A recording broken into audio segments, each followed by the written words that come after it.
Sahabat YKB yang dikasihi Tuhan, salam sejahtera untuk kita semua. Senang dapat kembali menyapa saudara dalam acara Wasiat Kekal, berupa renungan firman Tuhan yang memandu kehidupan kita. Saya Pendeta Yesi Irawan dari GKI Kayu Putih, Jakarta. Renungan kita hari ini, Sabtu 18 April 2026, ditulis oleh Pendeta Yoce Handrikaru dari GKI Kebonjati, Bandung, dengan judul Tanpa Pamrih, yang dilandaskan pada Injil Lukas 14 ayat 12-14. Dan nas yang akan menjadi pusat perenungan kita adalah Lukas 14 ayat 13-14a. Sebelum membaca Alkitab dan merenungkan firman Tuhan, mari kita berdoa.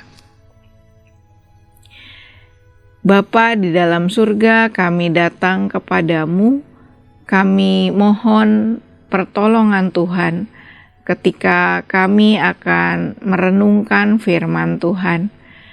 Biarlah Engkau membuka mata batin kami, agar kami juga dapat memahami firman Tuhan, dan firman ini meresap di dalam kehidupan kami, bertumbuh subur dan juga menghasilkan buah. Berfirmanlah ya Roh Kudus, kami siap untuk mendengarkan. Dalam nama Bapa, Putra, dan Roh Kudus kami berdoa. Amin. Sahabat, saya akan bacakan untuk kita Injil Lukas 14 ayat 13-14a. Tetapi apabila engkau mengadakan perjamuan, undanglah orang-orang miskin, orang-orang cacat, orang-orang lumpuh, dan orang-orang buta. Engkau akan berbahagia karena mereka tidak mempunyai apa-apa untuk membalasnya kepadamu. Kebaikan sejati bukanlah memberi untuk mendapatkan, melainkan memberi tanpa mengharapkan balasan. Sahabat, demikianlah sebuah kalimat bijak yang mengajarkan kita tentang arti ketulusan. Hidup yang bermakna lahir dari sikap hati yang tulus dan tanpa pamrih dalam memberi. Yesus mengajarkan prinsip serupa dalam Lukas 14 ayat 12-14. Di tengah budaya transaksional yang menghargai timbal balik dan mengutamakan keuntungan dalam memberi, Yesus justru mengajarkan sebaliknya. Ia menegaskan bahwa kebaikan sejati adalah ketika kita dapat tetap memberi dengan tulus kepada mereka yang tidak dapat membalas kebaikan kita. Ini merupakan panggilan untuk hidup dengan kasih yang tulus, tidak terikat pada keuntungan pribadi. Bagi Yesus, hidup bukan terutama tentang seberapa banyak yang dapat kita kumpulkan, melainkan seberapa banyak yang dapat kita bagikan kepada sesama dengan tulus dan tanpa pamrih.